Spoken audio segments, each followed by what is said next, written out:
When I was about 8 or 9, so in primary school, I had a running theme in my report card that the teacher would write. It would go something like this: Claire's a very conscientious student, very diligent with her work, works well with others. But unfortunately, she talks too much. She's a bit too talkative, quite disruptive in class. If you could just rein that in. And I'd take my report card to my mother and she'd read it and she'd say to me, "You really need to stop talking so much in class. You know, you're disturbing other children." And I'm thinking, yes, I was probably saying relevant things in class. But nobody wants to hear the thoughts of an 8-year-old. So at the beginning of the new term, my mother would say, "Don't forget, you must stop talking so much in class, okay?" And I'd try, and I think I'd lost about 30 seconds. And I'd back to talking to my friends. Something else that I was told by my mother, one day I remember we were sitting in the lounge and she said to me, like out of the blue completely, "Do you know, Claire, I watch you play with your friends and I noticed that you're very bossy. You need to stop being so bossy." And I was like, "Yeah?" And she says, "Yeah, I was watching you playing with your friends. You were shouting at them, telling them where to go, what to do, what the rules are. You need to just let them be. You need to just let your friends be themselves. Stop being so bossy, stop bossing them around." And I'm trying to think of the games that she probably saw me play where I could possibly have been bossy. I couldn't think of anything. I racked my brain and I thought of a game that I played with my friends that same holiday, actually. When I was much younger, Miss South Africa was a huge thing. It was massive. Everybody watched it. So my friends and I decided we would play Miss South Africa. So we would get into our Navy school issued swimming costumes and we would all pretend like we are contestants in Miss South Africa. And halfway through this game, I'm realizing this is not going to work. We can't all be contestants. Do you know? Some of us need to actually tell you where to go, where to stand, how the rules work.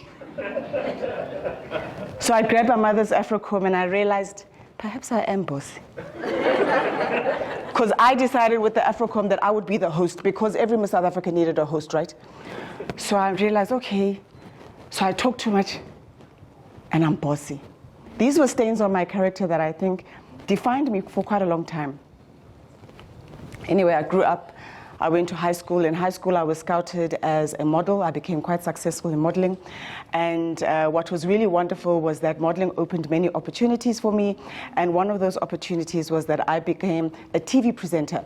So I joined the national broadcaster SABC1 as the SABC1 presenters. And that was a great job, and I enjoyed it so much.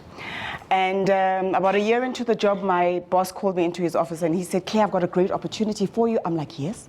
And he says, "Listen, we've just got the rights to broadcast Miss South Africa Teen. And we're going to have co-hosts. I want you to be one of the co-hosts." I'm like, yes. I could do that. I'm so excited. And he says the other co-host is going to be Michael Moe. Now I have to take a minute to explain to you who Michael Moe is. To date, Michael Moe is still the gold standard of TV presenting in South Africa. He's good-looking, charming, witty, good-looking, thinks on his feet, traveled the world for TV magazine show that everyone loved, Top Billing. Also a qualified medical doctor. Have I mentioned that he's good-looking? So at that time, Michael was a legend, and I thought to myself, wow, I get to present and work next to Michael Moe. This is amazing. This is going to be a career highlight for me. So we're going to present Miss South Africa Teen, and it's going to happen at the Big Top Arena at Carnival City in Benoni. Now, if you've been to the Big Top Arena, you'll know it's a massive venue, huge. And it's going to be an event that is broadcast live to 40 million South Africans. We spent the entire week rehearsing for Miss South Africa Teen that was going to happen on the Saturday. We rehearsed morning, noon, night, into the wee hours of the morning. Now the theme for Miss South Africa Teen that year was going to be Carnival, okay? So the director had a nice plan for the opening sequence for Miss South Africa Teen. People would be seated in the Big Top Arena, and in the space between their seats and the stage, we would have a massive procession. So how it would work is that as soon as we were live, the lights would go down, and then you'd hear a voice, and a voice would say, "Welcome to Miss South Africa Teen 2001. then the lights would go up, and then a ringmaster would appear, and he'd crack his whip, and that would signal the beginning of this procession. Now, I need to explain the procession was extravagant. There were drum majorettes, there was a brass band, there were jugglers, flame breathers. Listen, there were trapeze artists. It was going to be an extravaganza. So this amazing procession would happen. And at the end of the procession, somebody would come out with cymbals and smash the cymbals to signal the fact that now the procession is over and the event is about to begin, and the presenters must come onto stage. It was Michael's cue that he would walk out on stage after he was introduced, and then Michael would stand on stage and then introduce me. It's something we had rehearsed a million times, okay? So it was going to happen now. It's Saturday. Now, when you produce or when you are working on a live event as a presenter, one of the things you must get is that you must get an earpiece. And the earpiece allows the director to communicate with you, so you know what's going on. He cues you. So Michael and I are in the wings, in the Big Top Arena at Carnival City in Benoni. And we're standing there, and Michael is standing across from me over there, on his side of the stage in the wings, and I'm standing here in the wings on my side of the stage. We've got our earpieces in. The director says, 15 minutes to live. I'm nervous, I'm excited, we had practiced so much. People are a bit busy here, people that are still checking hair and makeup, making sure I've got water and everything. 5 minutes to air. My heart is going cuckoo, cuckoo, cuckoo. Michael and I can hear the people entering the room and taking their seats. We can hear the energies building up in the room. It's starting to get exciting. We know this is the moment. 30 seconds to air. And 5, 4, 3, 2, 1. The lights go down. Ladies and gentlemen, welcome to Miss South Africa Teen 2001. The ring, the guy comes out, he cracks his whip, and he signals the beginning of the procession. Pyrotechnics, smoke machines, listen, the marching band comes out. Now I know, because of our rehearsals, we've rehearsed this a million times, the procession is about 4 minutes long before the cymbal signals the end. It's 4 minutes. Immediately, my head starts spinning, and I can't take a breath. I'm panicking. I'm standing there, and I'm panicking. And I get weak. And my bones feel like they've turned to rubber. I can hardly support myself. I'm standing in the wings, and I can't breathe, and I feel like I'm gonna fall. And everyone thinks, oh my goodness, something's wrong. Michael, who's standing in his position, he's a doctor, he can see something's not right. He runs backstage to me, and he's checking my pulse. People are giving me water, people are panicking. I know at that moment I cannot go on stage. This is not going to happen today. Michael's gonna have to do this thing on his own. I'm having a panic attack. Michael is checking me, people are running around. The director says, 3 minutes to presenters, 3 minutes. The procession is going. I'm panicking because I'm thinking I can't even breathe. I can't even stand up. After Michael has done his own checks, he comes closer to me and his face is almost touching mine, and he says, Claire, you know, we've rehearsed this many times. It's not a mistake that you are here. You know exactly what you are doing. You are meant to be here. You are going to be okay.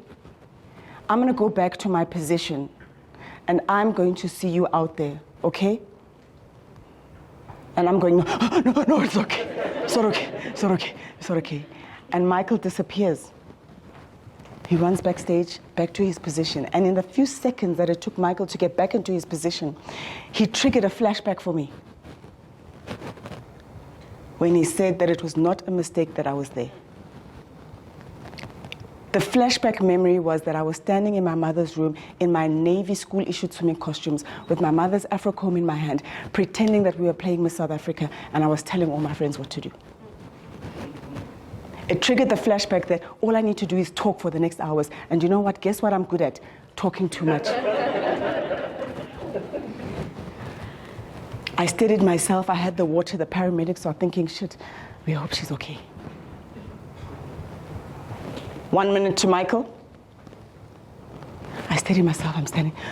I'm trying to catch my breath. I'm trying to take deep breaths. The procession is happening, and all I hear is 5, 4, 3, 2, 1. The guy comes out with the cymbal. We at backstage, we can hear it. He smashes the cymbal in dramatic fashion. And that signals the end of the procession, and then you hear a voice that says, "Ladies and gentlemen, the host for Miss South Africa Teen 2001 is Michael Moe." And every single time we had rehearsed it in the Big Top Arena in Carnival City in Benoni, Michael would walk out as soon as his name was said.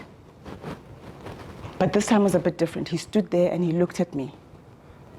And he nodded, gave me a wink, and then he walked out onto stage. And the applause was deafening because he was Michael Moe.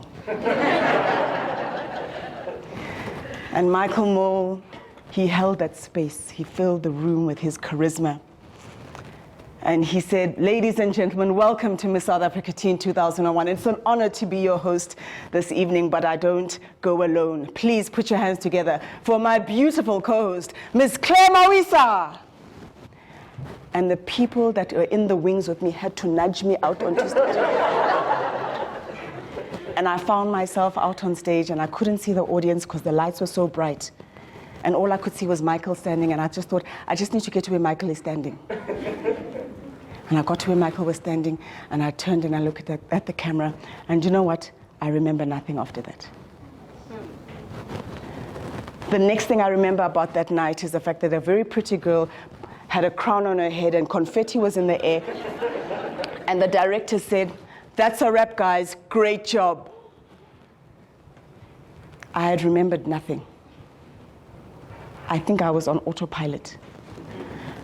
That week I had to go to the SABC archives and I needed to request a tape to watch it back, to see what I had done and what the show was about, because I wasn't there.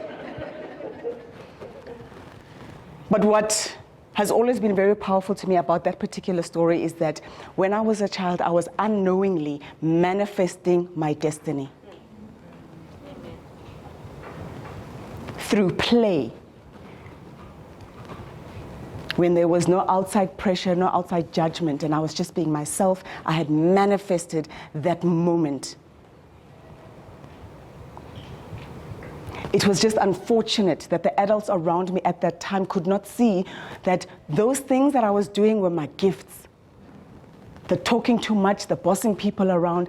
Of course, they never knew what my destiny was going to be. They could never have known. I didn't know. But as I grew up, I just thought to myself, well, those things can't be important. Those things must be negative about me because they're not really adding value. And the way people talk to me about them means that, you know, they aren't really special gifts to treasure. When in fact today, if I had to stop talking and stop bossing people around, I would be out of work. A lot of people come up to me and they say to me, "Claire, how did you know that you wanted to do what you were doing? How did you know?" Because I'm confused. A lot of people, especially after the lockdown, you know, after the pandemic, people now really want to work meaningful jobs. They want to do something that's on purpose.